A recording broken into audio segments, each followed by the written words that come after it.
કોન્ટ્રાક્ટરોને contract આપી દો છે એને લઈને ઓહાપો મચ્યો છે। 7,000 રૂપિયામાં પણ જે સત્તાધીશો છે, જે અધિકાર છે, મોટો મલાઈ ખાવા કે ભ્રષ્ટાચાર કરવાનો જે પ્રયાસ કર્યો છે એના ભાગરૂપે વડોદરા શહેરને હાલ ભોગવવામાં આવ્યું છે। વડોદરા શહેરના સત્તાધીશોને અધિકારીને અમારી વિનંતી છે કે જે પણ કોન્ટ્રાક્ટર જો વ્યવસ્થિત કામગીરી ન કરતા હોય, માણસો રાખતા ન હોય તો આવા કોન્ટ્રાક્ટરોને તાત્કાલિક ધોરણે છૂટા કરી દેવા જોઈએ। વડોદરા શહેર સંસ્કારી નગરી, સ્માર્ટ સિટી, ઘણી બધી બાબતો થઈ અને હાલ જોવા જઈએ વડોદરા શહેરના જે સ્મશાનો છે, સ્મશાનોની પાછળ જે કોન્ટ્રાક્ટરોને કોન્ટ્રાક્ટ આપી દો છે એને લઈને ઓહાપો મચ્યો છે। આજે વડોદરા શહેરના ખાસવાડી સ્મશાનમાં સવારથી 2 બોડી આવી હતી। કોઈ પણ અહીંયા કર્મચારી નહોતો। જે કોન્ટ્રાક્ટર હતા એમણે કીધું કે ભાઈ 2 કલાક લાગશે, તમે બીજે બોડી લઈ જાઓ।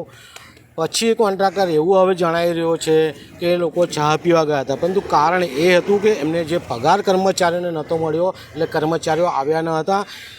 જેમ તેમ કહીને કર્મચારીને રાજી કરીને અત્યારે કામ ચલાવ્યું છે। પરંતુ જે રીતે જોવા જઈએ કે વડોદરા છે સંસ્કારી નગરી અને મૃતદેહને એક મલાજો જણાવવો જોઈએ। કોઈ પણ મૃતદેહ લઈને આવતા હોય, સગા સંબંધી જ્યારે આવતા હોય તો આવી રીતે મૃતદેહ મૂકી રાખે તો બહુ ગંભીર ઘટના વડોદરા શહેર સંસ્કારી નગરી માટે છે। લોકો પણ વિચારે કે આવું અહીંયા કેમ થઈ રહ્યું છે।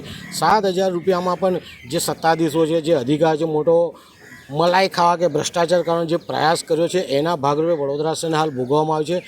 વડોદરા શહેરના સત્તાધીશોને અધિકારીને અમારી વિનંતી છે કે જે પણ કોન્ટ્રાક્ટર જો વ્યવસ્થિત કામગીરી ન કરતા હોય, માણસો રાખતા ન હોય તો આવા કોન્ટ્રાક્ટરોને તાત્કાલિક ધોરણે છૂટા કરી દેવા જોઈએ અને જે પહેલાં સુવિધાઓ મળતી હતી એ સુવિધા મળે એવા પણ પ્રયાસ કરવા જોઈએ।